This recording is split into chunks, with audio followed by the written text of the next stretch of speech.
All right, let's get started.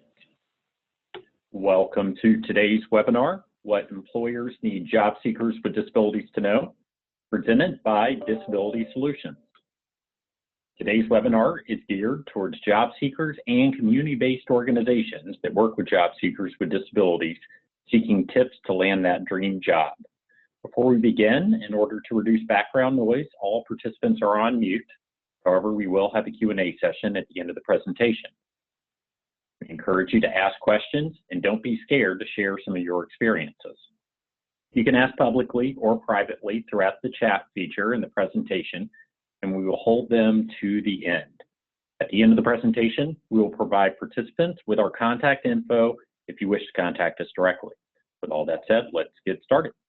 My name is Hef Matthews, and I'm the Sales and Marketing Manager here at Disability Solutions, where I work directly with employers nationwide to identify and develop opportunities for those organizations to recruit and hire more people with disabilities. So why are we here today? In our work at Disability Solutions, we talk with HR teams and hiring managers on what sets candidates apart from others. Most hiring managers interview several people throughout the day, so they're looking for candidates who really stand out. Getting the right job isn't easy, and you're not alone in that struggle.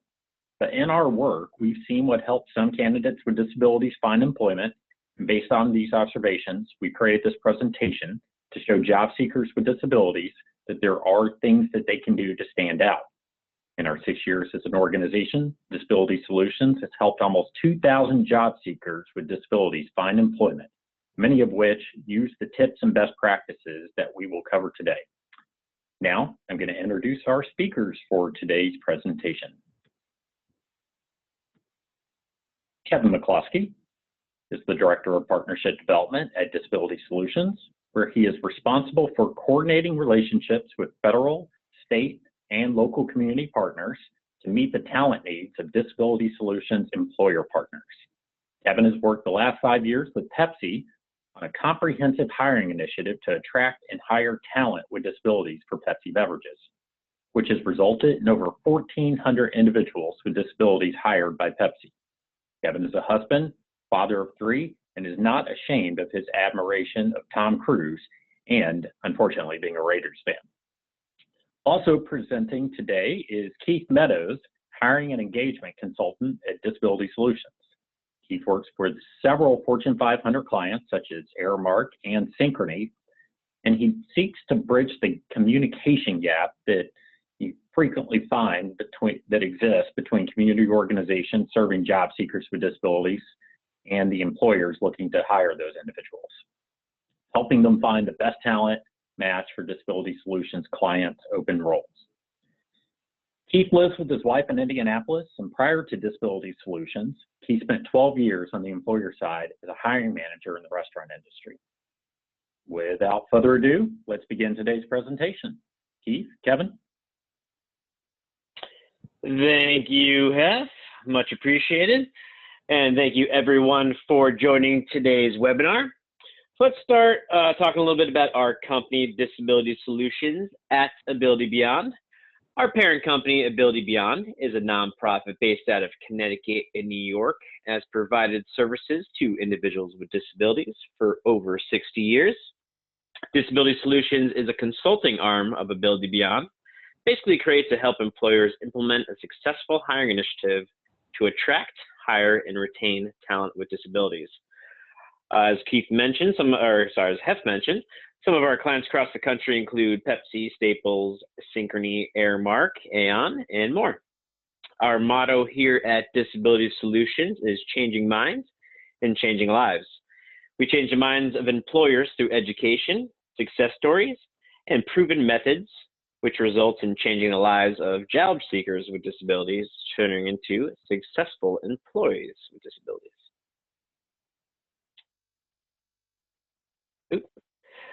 Real quick, I want to talk to you a little bit about our Career Center, whether you're a job seeker with a disability or a community organization working with job seekers with disabilities. We encourage you to visit our Career Center at disabilitysolutionstalent.org. There are hundreds of thousands of jobs available nationwide. You could sign up for a free account and have alerts sent to you notifying you of new jobs in your area. We encourage you to check it out. All right, so this is the first of our poll questions. Keith and I work with job seekers all the time, and we see most struggle with many of what we're going to review today. So it's not easy finding and landing that perfect job that you really want, but we're here today to prepare you to do this successfully. We want to hear from you. So without further ado, our first poll question: what do you struggle with? Launching poll now. So what do you struggle with? Confidence, networking, finding that right job in the right company, that right fit, applications and those pesky online tests? Perhaps it's just simply the interview, or is it all above, everything? Give it about 30 more seconds for your answers.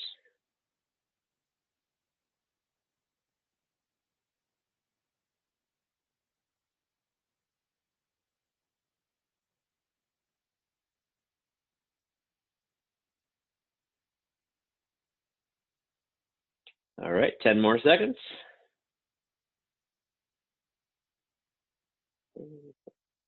5, 4, 3, 2, 1. All right, so let's share the results here. As you can see, what do you struggle with the most? We have confidence.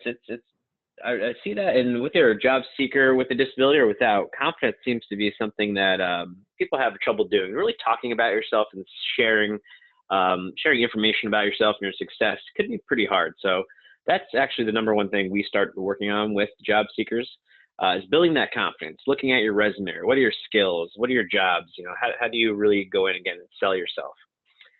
Finding the right job, right company is about 50% of the participants out there.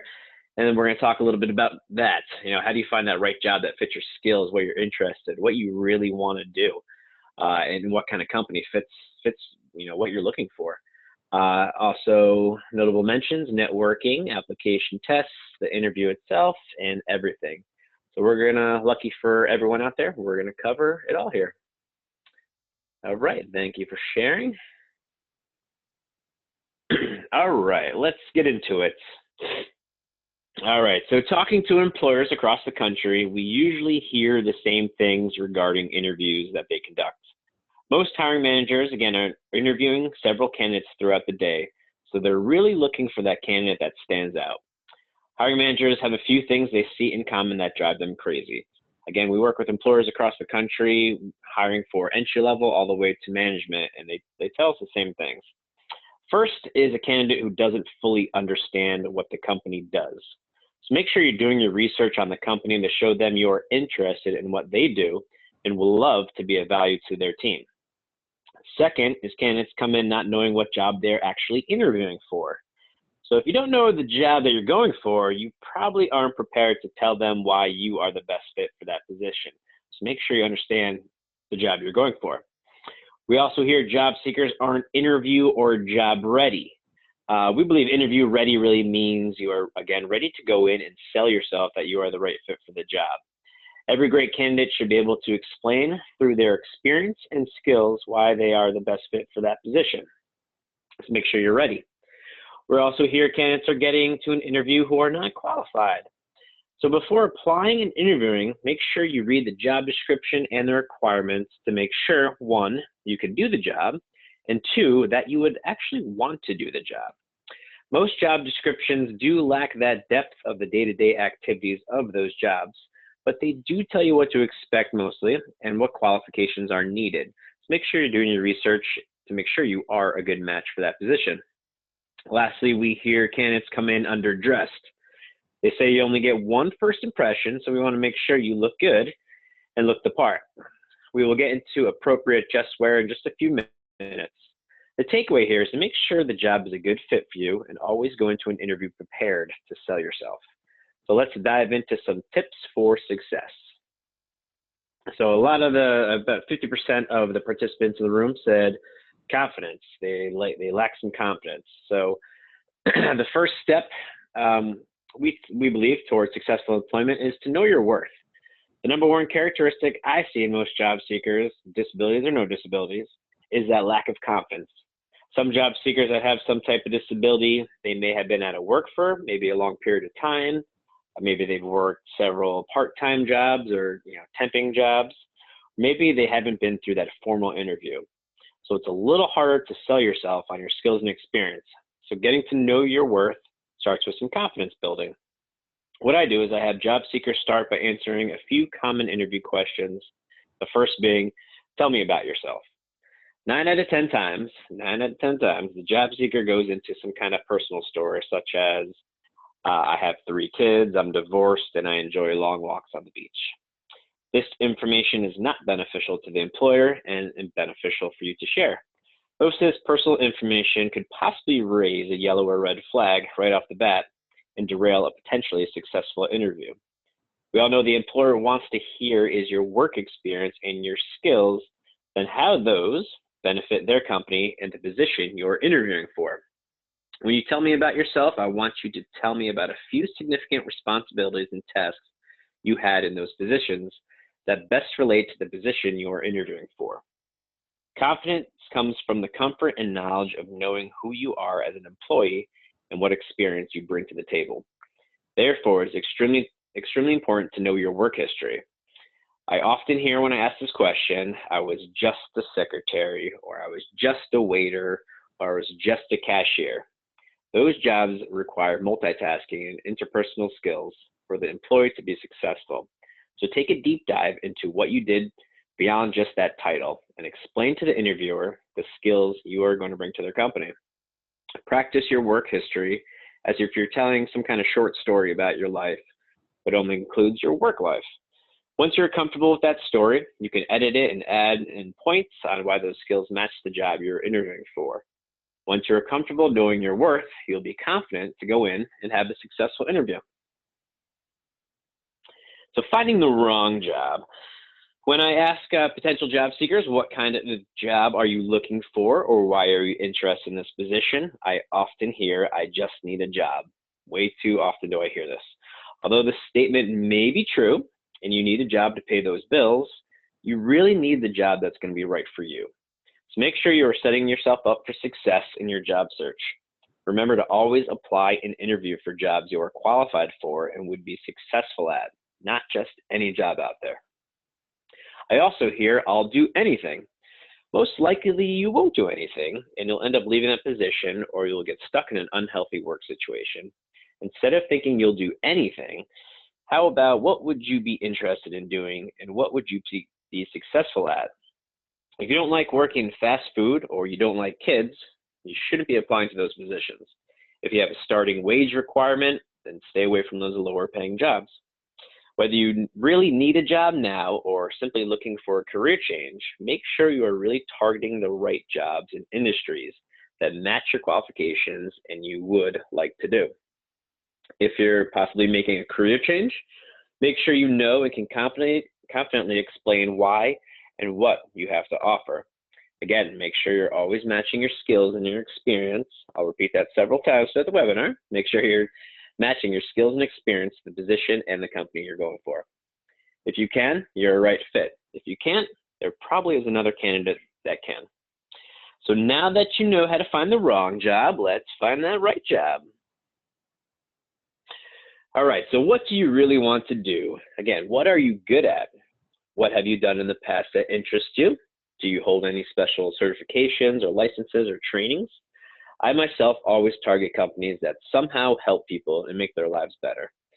Now, it's pretty broad. There's definitely a lot of organizations, companies out there that do that, but I've been able to find companies that support that goal of my work life. Between college and now, I've worked for 3 or 4 companies, from selling entertainment to marketing events in a large city, to working with foster kids, to what I do now, helping large employers hire talented individuals with disabilities. Along the way, I picked up an amazing amount of skills and experience to sell myself to employers I'm interested in working for. So what are your skills, what are your experiences, and what do you bring to the company? Again, very important. You should always be able to walk into an interview and tell the employee what your experiences and skills you will bring to their position and their company. Sell them on why you are the best fit for their role. Most companies will train you, but you must have the required experience and skills to be a great fit. You won't be able to get the job just because you're interested in that position, which I often hear, or want to give it a try. That thinking is a huge turnoff for employers looking to invest in a new employee. Also, look for employers that share the same goals and values as you. One of Disability Solutions' clients is Pepsi. As cool and fun as it sounds to work for Pepsi, some of those jobs could be very physically demanding and require some heavy lifting. So the right fit isn't someone who simply likes to drink Pepsi products, again, which I often hear. It needs to be someone who wants a physically demanding job moving cases of Pepsi in a warehouse. I also work with several call center employers. If you're not comfortable sitting in a cubicle and talking on the phone a lot of most of your day, then again, this job is not a good fit for you. So you want to make sure you're finding the right fit. Finally, I always tell job seekers it's not what the company can do for you, it's what you can do for the company. They often hear from candidates on how working for the company will benefit them. Most companies do want their employees to have a great work experience, but first they need to know what you will bring to the company. They don't want to hear how you need the benefits, how you need to provide for your family, or that you just need more money. They want to know, again, what you will bring to their company. So let them know you'd be a good value for their company. Employers want you to be dedicated to them if they're going to be dedicated to you. All right, so today we're going to hit on the following tips on getting that interview, as well as having a successful interview and getting the job. So we'll talk a little bit about networking and resources, researching and finding that right fit, applications, how to get into the door for that interview. And we're going to take a look at some tips on cleaning up and make sure your social media looks good to a potential employer. We'll do a quick review of some good ways to get your resume revamped and looking good for specific jobs. We want to make sure you're being realistic. You are who you are. Again, your skills and experience are a good fit. All right, so we got poll number 2 coming up on your screens. Where are you at in your career search? And the poll has launched. All right, so where are you at in your career search right now? Is this your first job? Are you looking for an entry-level job, mid-level job, management, possibly starting a new career, or other?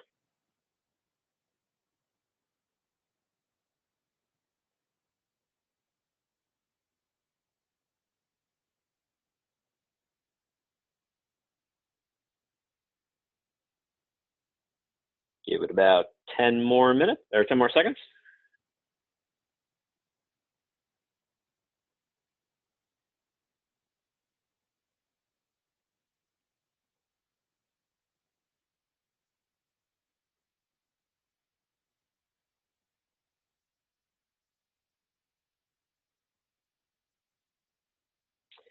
All right, sharing the results. Look like we got a mixed bag today, which is nice. About 29% have looking for an entry level, 43% looking for that mid-level, and 29% looking for management. No first job or new careers. Okay, great. Thank you for sharing. I'm going to turn it over to Keith. Keith, I want to talk a little bit about networking. All right, thank you, Kevin. Looking for a job can be pretty overwhelming, and it's sometimes difficult to know where to start. So, just take a few deep breaths and decide what industry you would like to work in. This is going to help you significantly narrow it down. If you say, I don't know what I want to do, it's not going to work for you. Just think about what you're good at. And if you're struggling to come up with that, ask your friends, your family, previous coworkers what your strengths are, what they perceive your strengths to be, and what you're good at. And this is going to help you narrow that down as well. The cold, hard reality of today's world is that a lot of people get a job because they know someone who already works for a company that they're interested in. So after you've decided what industry you want to be in, take a mental inventory of where your friends, where your family members work at, and see if there's a company that fits your interests. Does this work every time? Absolutely not. And in many cases, and probably 100% of the cases, you're going to still need to go through that same exact application and interview process as everyone else. But having someone on the inside of the company to potentially help or guide you or refer you can be a difference maker, as we have all seen. But what do you do if you don't know anybody who works for a company that you're interested in? The answer is find somebody, start networking, go to career fairs, attend open houses, make connections on LinkedIn. You would be surprised how helpful people can actually be if you put forth the effort. Now, having a friend or a family member helping you from the inside doesn't excuse you from doing your research. And what do we mean by research? As you can see, one of the top complaints from hiring managers is that job seekers have no knowledge of the company or even the position that they're interviewing for. Think about that for a second. I'm guessing that a lot of us on the call are guilty of that in our past lives. If you want to work for a company, you need to know why, because that company will 100% ask you that question. So Google searches, reading articles, finding some common values that you have with the company is going to arm you with ammunition to be able to set yourself apart from those other applicants. Saying, I really like your company, when they ask why you want to work there, isn't going to get you anywhere, but yet a lot of people say it. So let's move on to the application. So you've narrowed it down. You know what industry, and you've got a couple of companies in mind that you've done some research on. Next is time to apply. Make sure you apply for the right jobs, not all of the jobs. Kevin and I see this pretty frequently. If a person is unemployed, they'll kind of take it upon themselves to apply to maybe 20 jobs in one day. And it's just kind of a blitz of applications. And in most cases, that person isn't really even reading the job descriptions other than a cursory glance or research in the company. It's just a rapid fire application. And then whoever calls him or her first to set up an interview, that's the one they're going to go with. And that's just a terrible way to job search. You're potentially wasting both your time and also the company's as well. So know the companies you want to work for, and also know the duties of the job that you're applying for. Seems basic, right? But it's a crucial piece to this puzzle. You also need to have customized resumes for every single job that you apply for, and we'll get into that in more detail here in a bit. But first, I want to go through what we call applicant tracking system, or ATS for short. So after you click the submit button on your online application, this is the computer that you go up against. Most companies these days have an ATS in place. Their primary job is to filter out job seekers automatically based on their applications. So how can you get past this computer? Here are several easy steps to take that you can get past the computer and get closer to speaking to an actual human about your skill set, which is where all of us can have a really dramatic impact in getting that job. So you must match your resume to the job description. You'll hear this a lot from us today. You need to customize your resume for every single job that you apply for by putting keywords and phrases from that job description into your resume. Another important tip is that you need to take your time on the application and actually give it your full attention. We've seen so many qualified people knocked out of the process because they want to move too fast and they don't read every question. They assume they know the answer and just kind of click through. Don't knock yourself out with a silly mistake. Most companies make you wait up to potentially 6 months to reapply after an unsuccessful application. And that unsuccessful application could be as simple as you moving too quickly and answering a question incorrectly. And I believe that brings us to our next poll question, centering on online assessments. So you'll see that on your screen. This is a common question that occurs during applications. We'll just have you take a short minute and answer what you think the best answer is.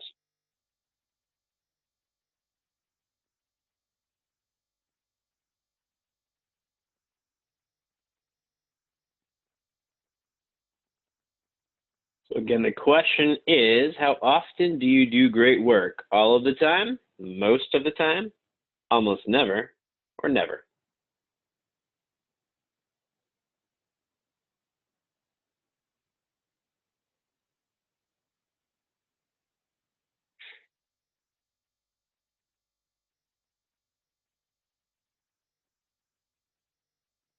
All right, and I'll end the poll in 5, 4, 3, 2, 1. Keith? All right. Thank you. I'll have you leave that up for a second here, Kevin. So, just to take one step back, how does a company grade these types of quizzes? Companies assign you a certain amount of points per answer, per correct answer, and then they add them up at the end. So if your score is above what they determine to be the bar, then you get to move forward. And if not, then you get that dreaded rejection email, or sometimes nothing at all, right? So each quiz is different, and what works for one may not work for others, but these types of questions are incredibly common. So let's look at that question on the screen as an example. So how often do you do great work? If you look at the answers on your screen, the majority of people, and actually the majority of people with this poll, selected B most of the time. You're being modest and you're being truthful, right, to a certain extent. But with most companies' quizzes, answer A is actually the one that's going to get you the most points. And therein lies the trick to many of these quizzes. Answering to the extremes will get you more points than being humble. So if it's a multiple choice question like this one, with answers that range from always to never, you're better off picking one of those answers versus the ones in the middle. And most companies these days do require you to complete an online quiz, sometimes similar to this on your screen. We've all seen them. Some of are incredibly hard, and some of them are incredibly long. They are just another way that you can be kicked out of the process before speaking to an actual human if you don't take them seriously enough. We touched on resumes, and we told you that if you don't have keywords that match the job descriptions, that is one way that companies screen you out of the process. This right here is another way that businesses narrow down that pool of applicants. And the number one tip here is to make sure that you're completing your quiz in a quiet, distraction-free environment. This seems like common sense, but it is one of the top reasons why people who are qualified for the job get knocked out. Too many things going on, not reading the question, trying to hurry through it so it's over. All of these are an early recipe for an early exit from the process. And many candidates also fail these quizzes because they try to do them on their phones. For some companies, phone applications and assessments do work perfectly fine. However, as a best practice, you should try to use a laptop or a desktop in a distraction-free environment. Kevin, I'll throw it back to you for self-disclosure.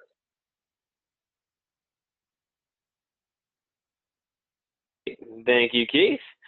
All right, so why do employers ask if you have a disability? So job seekers' disabilities are often a little cautious to disclose their disability during the application or interview process, in the fear that the employer may use it against them.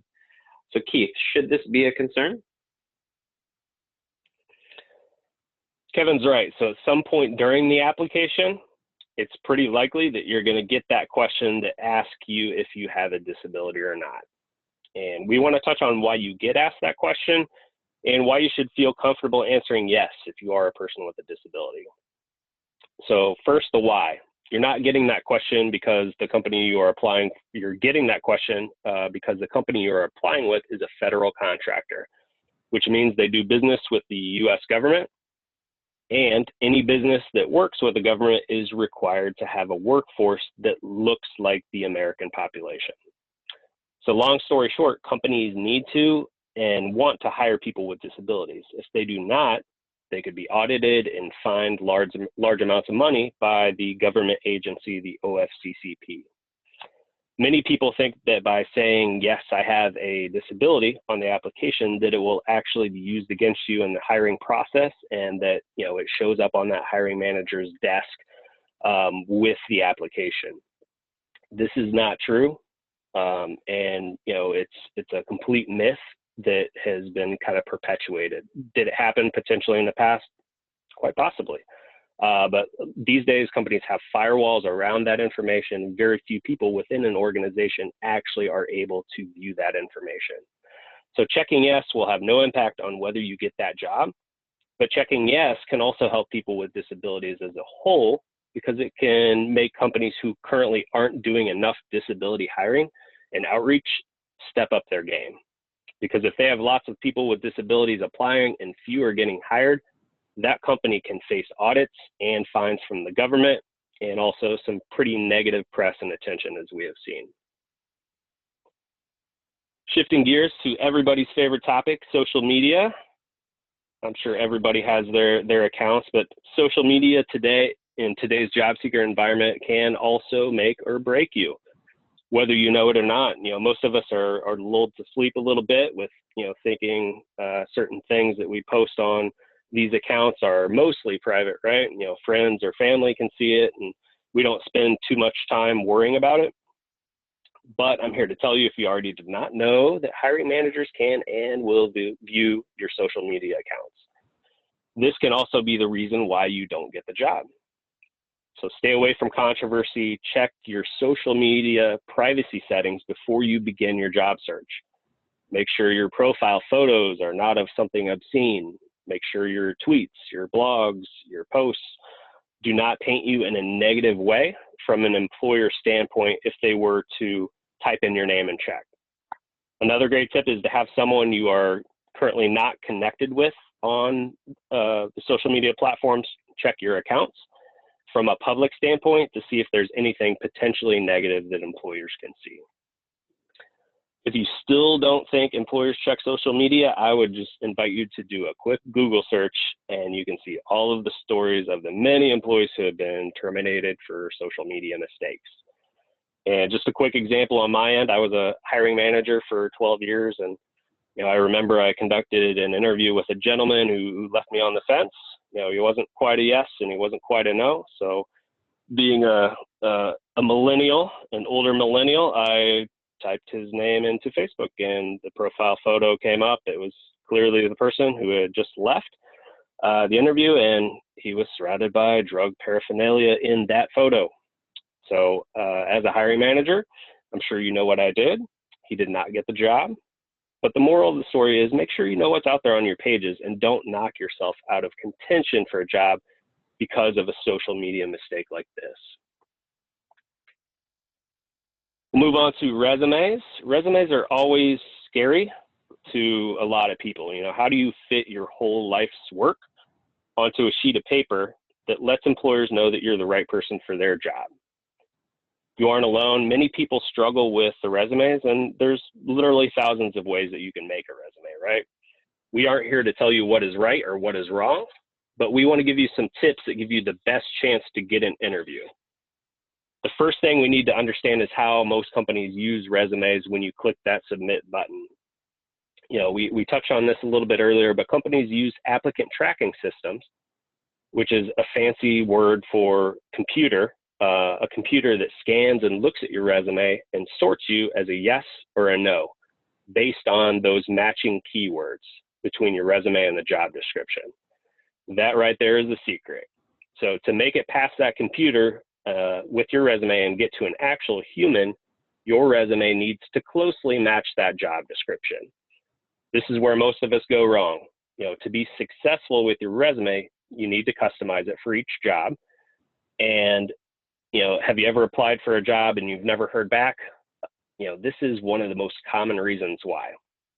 An easy way to do this is print the job description that you're going to apply for and highlight the areas on it that match your current work skills. Then put those into your resume. So an example of keywords or phrases could be, let's say the job description says 3 years of Salesforce experience. And if you have that experience, put that exactly in your resume. The same phrasing, the same order of the words, 3 years of Salesforce experience. It seems like common sense, but you need to also know what is on your resume. Oftentimes people have friends or family members make them a resume and they will have no idea what's on it. Know your previous work history, what you did, when you did it, and be able to talk about what skills you have. And we've mentioned it several times, but that different customized resume for each job is really going to set you apart and give you the best opportunity to get past that dreaded ATS computer. And also, if you're using the same resume that you used 10 years ago and you're sending that same resume in for every single job, chances are that you also have no idea what's on it, and chances are that the employer is going to pass on you. So now we went through that, we've hopefully made it to the interview phase, and I'll throw it to Kevin. He's going to give you some tips about interviews.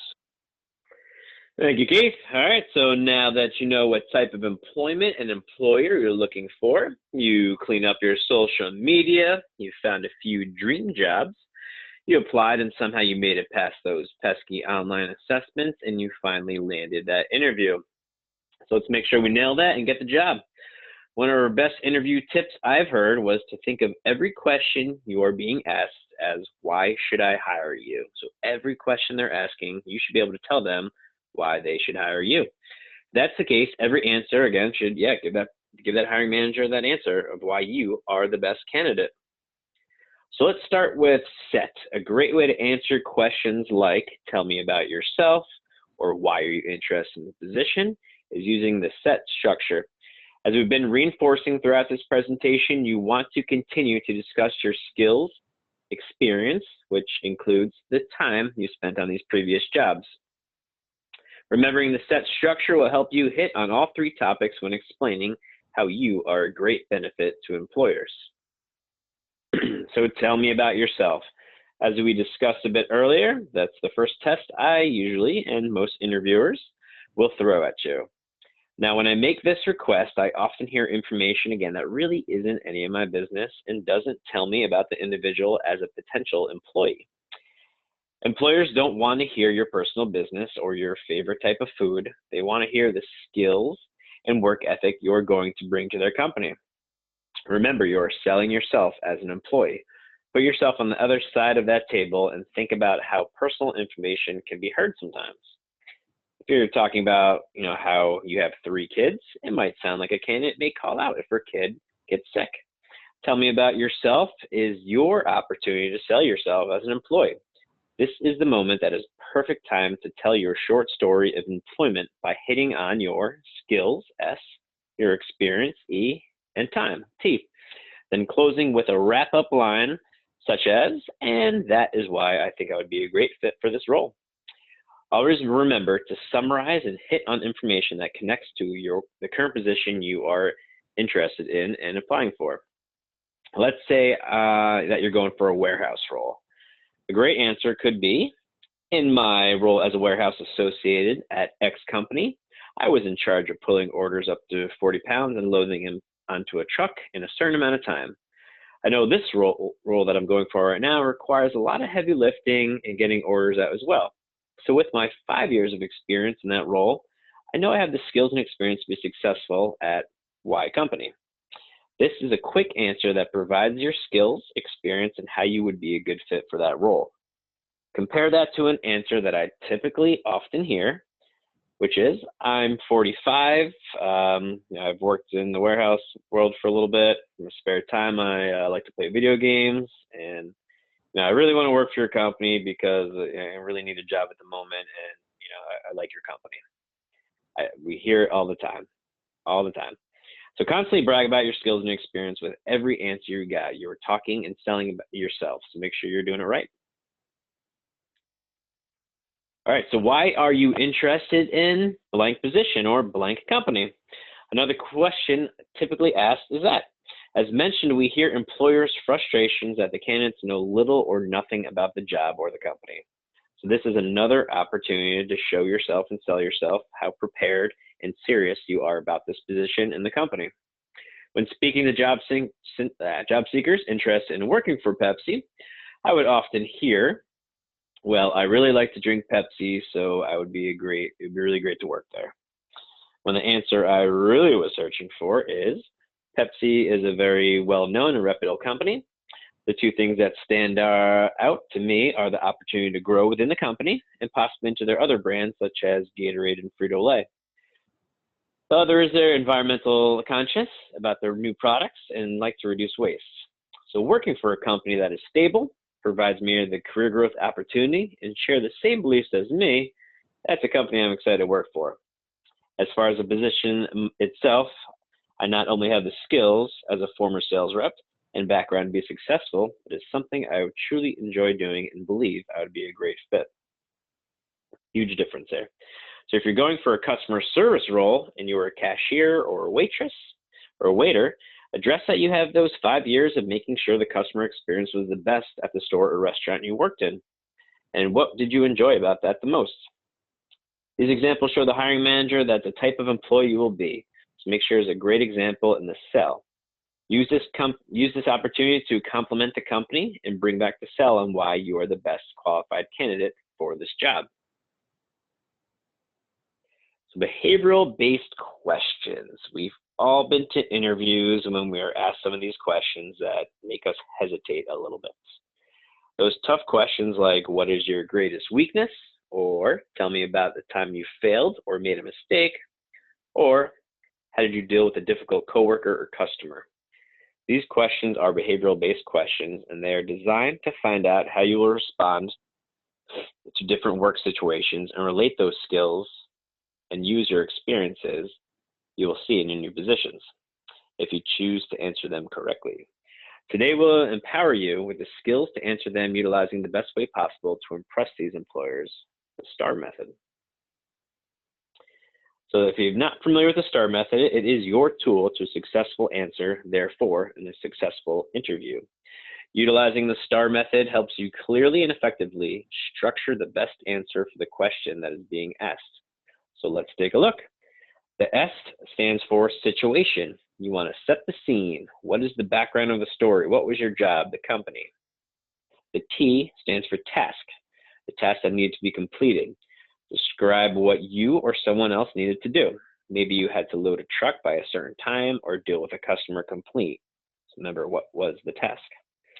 The A is the action. What did you do to resolve the issue or complete the task?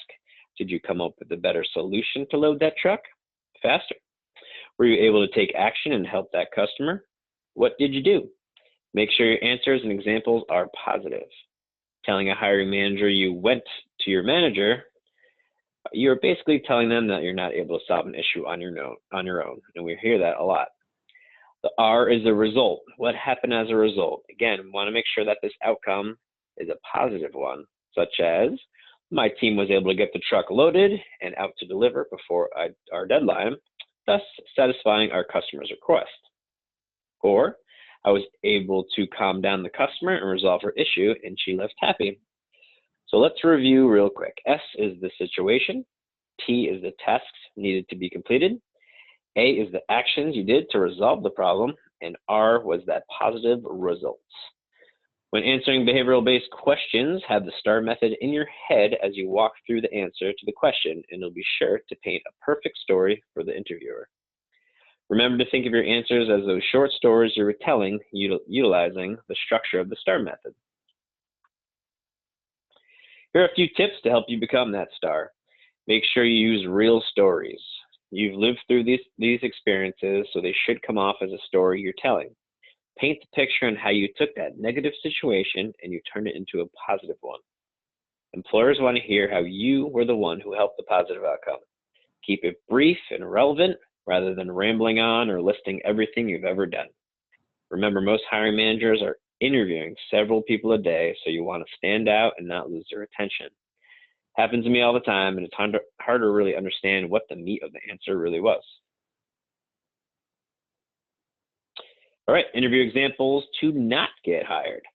The interview is a process to find out who is the best fit for the role. The interview questions are tests to see how you respond in different situations and to find out what skills and experiences you have. Remember, you want to set yourself apart and not give answers that lack substance or really aren't a real answer at all. The STAR method is a proven way to give the best example that the employers are looking for. Let's look at some examples that are sure to not get you hired. Employers want answers, again, that have substance. A one-sentence answer that doesn't provide any actual answer is a surefire way not to impress. Let's walk through a few examples. These are things that we hear all the time, and the first is, I never make mistakes. Of course you make mistakes. Everyone's been. We're all human.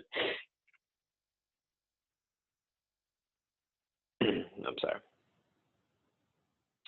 Of course, we're all human, so just as you made a mistake, you've had the pleasure of working with a difficult coworker, or perhaps you've encountered a difficult customer. A surefire example not to get hired is telling the employer that you go to the boss every time there is an issue. And we hear that a lot again.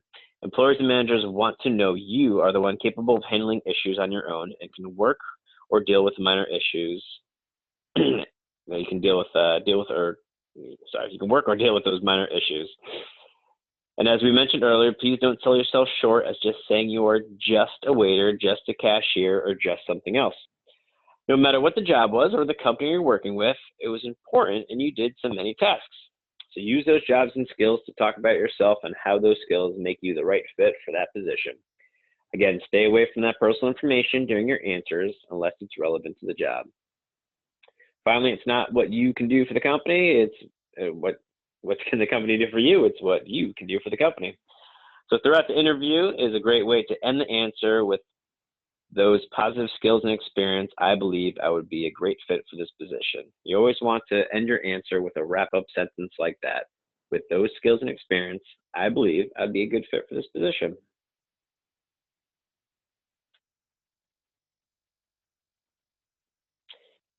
All right, so here are some answers that will get you hired. Talk about a mistake you've made in the past, but make sure it is a mistake that is little enough and one you learn from to become a better worker. A great example is a tiny mistake you made when you're a new employee at a new job, because that's pretty understandable. You're learning new tasks and you're learning the job, and the employer will understand the learning curve as long as you finish with a positive example on how you learned and corrected that mistake moving forward. When talking about a difficult customer or coworker, again, make sure your answer ends with a positive result. Good keywords in your answers are keeping calm or listening before making the right decision. Again, when talking about your past experience, tell them what you did and your experience that you go directly relates to that position you were going for. And lastly, when wrapping up your answers, let them know you're the best fit and excited to work for that company while patting the employer on the back with some kind of compliment. Keith? All right, so we've went over some of these questions that you see on your screen, but we want to get into some answers. We're going to go through some common bad answers. We're going to give you kind of a framework that you can use for good responses and show you what those look like as well. So we'll go through these questions. Kevin will ask the question and I'll work through some of the responses. All right, Keith, so tell me about a time where you received some criticism at work. All right, and what you see on your screen is what we hear quite frequently. I never get criticized. I do good work. And with all of these questions, it's typically just kind of becoming uncomfortable and being put on the spot, right? And it's the first thing that pops into our brain. But really, with all of these questions, all employers ask very similar questions, and they're usually along these behavior-based lines.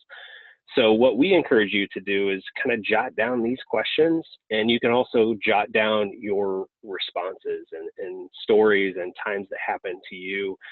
And one thing we don't really do in real life is practice interviews, right? It's usually when we go to an interview, that's our practice. And you can actually practice these questions in your free time and get some solid responses down for when you interview next. So these are bad answers, obviously, because they're cop-out answers. Everybody's been criticized before. The employer is really just getting at this question. If you get criticized at this job, how are you going to handle it? Are you going to adapt and learn from it, or are you going to be a person who kind of flies off the handle and becomes a problem for them? So the answers on your screen won't get you anywhere. But let's show you how you can actually frame this in a more positive light. So, to the criticism question at work, we can use the example on your screen. So when I was a cashier at a convenience store 2 years ago, it was my first week on the job, and I left one day without doing the side work that needed to be done before leaving. My boss let me know that on my next shift, and I made sure it was a part of my regular routine, and it didn't happen again. This is an answer that follows the STAR method that Kevin went through with you. and it also provides much more in the way of details to the interviewer, and it ends in that nice, positive, happy, fluffy way. And this shows a person can take criticism and learn from it and get better, which is really what that employer wants to hear. The only caveat here, I would say, is just sprinkle more of your own personal details into this. So make this answer yours, where you worked, when you worked it, what you did, and sprinkle your own details into all of these responses. All right, Keith, what is your greatest weakness? All right, once again, the answers you see on your screen are ones that Kevin and I have heard very, very frequently. Once again, that deer in headlights look, I don't have any weaknesses. I'm not always on time. I'm not a people person. These are clearly not what an interviewer wants to hear. The first answer, I don't have any weaknesses, is clearly not believable. Do you know anybody who is perfect and has no weaknesses? I'm pretty sure I don't. And the other ones can raise some serious red flags in the interviewer's mind. So if you are a person who is always late and you tell the person that, I guarantee you that the interviewer is immediately thinking that, well, you might have the same problem with them, right? So you want to be careful what you say here and put some thought into these answers. All right, so what is a good response? And here you can see that one weakness I have is that I take work home with me too often. I find myself thinking about how to solve work problems during the time that I should have been giving my family attention. I was able to find a good work-life balance, and it actually helped take my work to the next level. I was promoted 2 months after I made that change. So this is an answer that is a little bit more believable and realistic than the previous ones, right? You'll notice also how the story has that nice, positive, happy ending. And that is one of the major keys outside of following that STAR method. End things positively, showing how you were the person that made it all end well. And once again, sprinkle in your own personal details into the STAR method framework, so that you've got your great responses to these very difficult questions. All right, tell me about a time you had to deal with the upset customer or a difficult coworker. All right, so the answer on your screen for a bad answer would be, I had to deal with upset customers all the time when I work for this supermarket. People are crazy, man. I just stay away as much as I could, and I called for a manager if they cornered me. I didn't like that job, so I left there. And, we have heard this one pretty frequently too. So this just tells the interviewer that you're a person who runs from customers and you don't really care about solving problems. You're a person who lets a manager or supervisor deal with everything. And the company wants to hire a difference maker and a problem solver. With an answer like this, that clearly isn't you, especially if you're applying for a customer service role, right? So let's look at a better example and a better framework. So with this answer to how to deal with an upset customer, when I worked for this restaurant, customer service was extremely important. A customer one day received the wrong food and started screaming at me. I stayed calm, listened to her complaint, and offered an apology, and then got her the right order. She actually apologized to me for yelling and left a very satisfied customer who I saw back every week. Once again, using that STAR method, it's got the nice happy ending. It has specifics where you worked, when, what the issue was, what you did to make it better, and how it all ended up. And once again, insert your personal details from where you worked and what the situation was, and just follow that framework, and you're going to have a great answer to that question.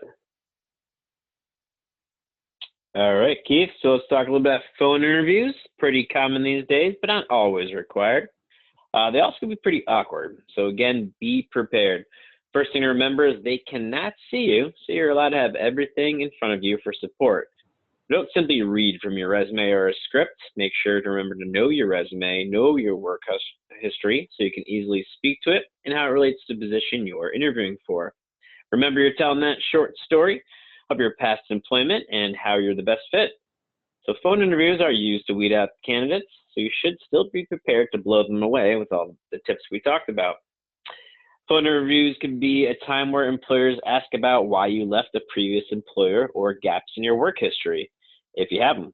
For answers relating to leave, on answering to leave an employer, make sure you have a positive and well thought out answers on why you left those past positions. You never want to give a negative. You want to make sure you're keeping it positive. As for reasons for leaving, I always say how much I enjoyed my past employers, but I left for a better opportunity. Perhaps it, for career growth or opportunity closer to home. So always keep it a positive ending with your past employer, even if it wasn't. And make sure the opportunity you left for was something that they can kind of relate and understand. If you have gaps in your employment, talk about your journey and what you did during that time. Maybe you were networking, maybe you talk about the process of applying and how that's a part-time or a full-time job in itself, or maybe you did some charity work. If you were out for a personal reason to take care of a loved one, or maybe you had to deal with your own personal issue, keep it positive and keep it brief. A go-to can be, I had an opportunity to take some time off to take care of some personal family issues, and now I'm excited to get back to work and put my skills to use. So you can be very brief on what you did, and then bring it back to, you're excited to get back in the workforce and use your skills. Don't give away any information that is needed. Never put a negative thought out there. They don't need to know that you need to recover from an injury or needed personal time off for a mental refresh or whatever the reason was. So make sure you really think about what you did during that time and use that for your benefit. And also bring it back to the positive of why you're excited to get back into that workforce and for that job in that company. Remember to have some information and research on the company so you stand out and are prepared. Feel free to jot down some notes to help you answer those behavioral-based questions and information or questions you may have for the company or job. Be organized, prepared, and ready for that next step if they ask. Interview etiquette. We usually hear from employers that the candidates automatically take themselves out of contention even before they open their mouth. So make sure you are dressing the role, dress appropriately and professionally. Make sure your hair is combed, your breath is fresh, and your clothes are ironed and neat. We like to say act appropriately and professionally from the parking lot to the front office to the interview space. No need to speed into the parking lot because you're late. No need to curse or talk about those controversial topics while you're waiting. We like to say arrive about 15 minutes early to the job so you're nice and calm and prepared once they call your name for the interview. Even if you're 1 minute late, you probably aren't going to get the job. Even though they may have your application on file on the computer, bring with you at least 3 to 5 copies of your resume, just in case you're interviewing with several people who haven't seen your resume. One of my least favorite asks on an interview myself, because I have terrible penmanship, is asked to fill out a paper application, even though I did one online. When they do that, make sure you fill out all that paperwork given to you during the interview process, and make sure you have your reference information handy. Lastly, prepare at least three questions to ask the employer. These questions should not be about salary, benefits, or a question not relevant to the company or job. A few of my favorite go-tos are, what are you looking for an ideal candidate? It gives me the opportunity to reinforce why I think I'm a good fit for that role. They're giving me exactly what they're looking for. I can tell them I have that. Also, I ask, what do you enjoy most about the company or the job? Another great opportunity to share those same loves that you would love to do for that job and be a part of that company. As always, keep it simple and brief and be aware of their time. So Keith, real quick, why don't you touch on interview follow-up? I know we're running out of time here. Yeah, no problem. We've, after you're done with that interview, you just need to say thank you. You can do that via email, or you can do that with a handwritten card, which still exists. And I can tell you that in the name of the interviewing game, it's to set yourself apart. So handwritten notes seem old-fashioned, but they can actually be a difference maker for you and be worth that extra time. So make sure and let that interviewer know and thank them for their time. And a little gratitude does go a long way. All right, we are at top of the hour, but we want to make sure we're here available to answer any questions you might have. If not, you can visit our website. Our emails are there. We are first name dot last name at disabilitytalent.org. So we'll leave it up there if you want to shoot us some questions.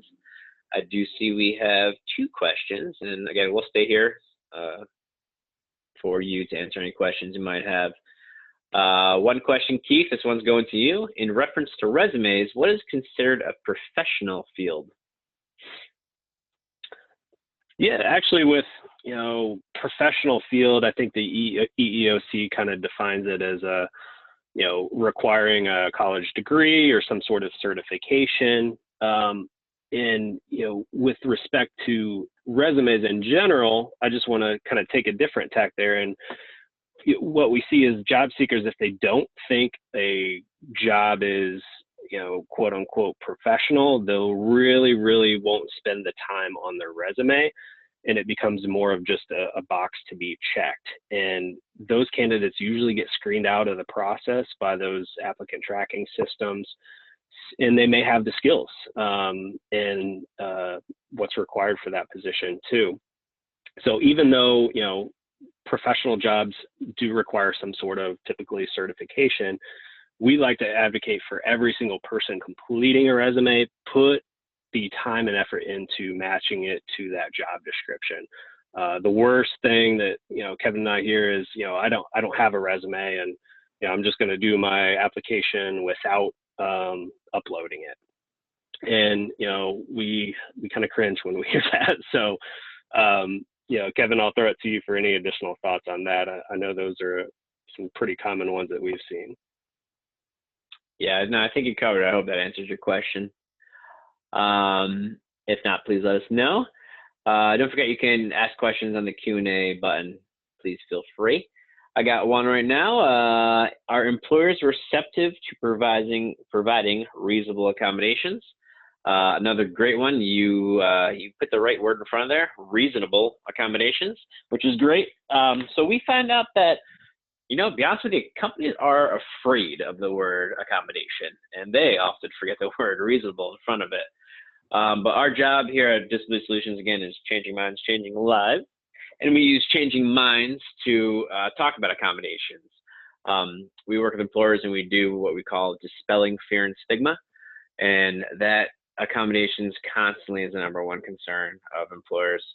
But when it comes to actually learning about different accommodations and understanding that, most are free or under $500, they understand that, you're not changing the job, you're not changing the company. If they can do the job with a reasonable accommodation, we're finding that most companies are very comfortable with it, but we're still working with them to make sure their accommodation process is easy for the employee, whether they're, applying, interviewing, or an employee. So we're seeing a huge turnaround of companies really understanding that it's not accommodation, expensive accommodation, it's a reasonable accommodation. And we work with a great company called Synchrony, and you'll see their disability or no disability, they make wonderful accommodations for their employees to be successful in those roles. So again, it's coming around, but it is very much a huge concern of employers. Our next question is, how do I address my disability? Answering the question on what I can do being blind. Keith, I'll throw it over to you, and then I'll jump in some thoughts. So how do I address my disability? Answering the question on what I can do being blind. Yeah, absolutely. I think it starts, first with, the specific job that you're looking to do. And that's where the job description becomes mission critical. Just being able to know what that job entails, what its duties and its requirements are. If you're, regardless of your disability, if you go through that and, you're a person and you feel like you can fulfill those duties and meet those qualifications, I would apply for that job, and I would also check that I'm a person with a disability. And then I would also, a lot of companies have, if you're struggling with that application, they have phone numbers and emails for people with disabilities if they need assistance with that. And one thing not a lot of people know is, some of these assessments end up being timed, right? And those quizzes, they're like an hour or an hour and a half. As far as a reasonable accommodation with some of those, we have seen that the companies can turn off that time too. And for somebody especially struggling with anxiety or somebody who may be using JAWS to navigate the software, that's an incredibly powerful tool, because you would still be able to accomplish that assessment and complete it as successfully as anybody else, but you may just need a little bit of extra time to complete it, right? Kevin, anything you would like to add as well? Yeah, I'd say just understand what the job's all about. I mean, obviously, you're not going to know exactly what the job is when you're applying to it, but try to do as much as research as you can to make sure you are a good fit for that role, and you can do that job. Same as if, I'm going through a company. I know I'm not a huge fan of physical labor, so I'm not going to go for those roles because I can't do it, don't want to do it. But we've seen it with a person being blind. It's obviously a noticeable disability when someone comes in for an interview. So with visible disabilities that I see, I typically give the advice to the job seeker to address that when you're answering some of the questions, such as how do I made a mistake, or how did I deal with a difficult customer. If you're getting those questions, use that experience you've had being a successful employee who is blind in that example, to show them, listen, I can do this job. I've done this before. I've been able, I've been challenged in this role, and I was able to do it with my disability and using my abilities to be successful. So if you do have a visible disability, I typically ask the job seeker to make sure they can address it and how successful they've been in different roles, and how sometimes it was a difficult situation because of my disability, but I was able to have a positive outcome learning and working with the employer or whatever tools I was to be a successful employee. Great question. All right, do we have any more questions? And again, at it's a little Q&A button. You can hit it and type it. If not, again, our website is disabilitytalent.org. Our email addresses are our first name dot our last name at disabilitytalent.org. So we'll leave that up for a bit. If you want to shoot us an email with some questions, feel free to do so. If not, we want to thank you for attending our webinar today. We hope you enjoyed your time. If you have any questions, concerns, or comments, again, feel free to contact us. And don't be afraid to visit our Career Center at disabilitysolutionstalent.org. I'll leave that up for a few minutes. Thank you for joining, and have a great day.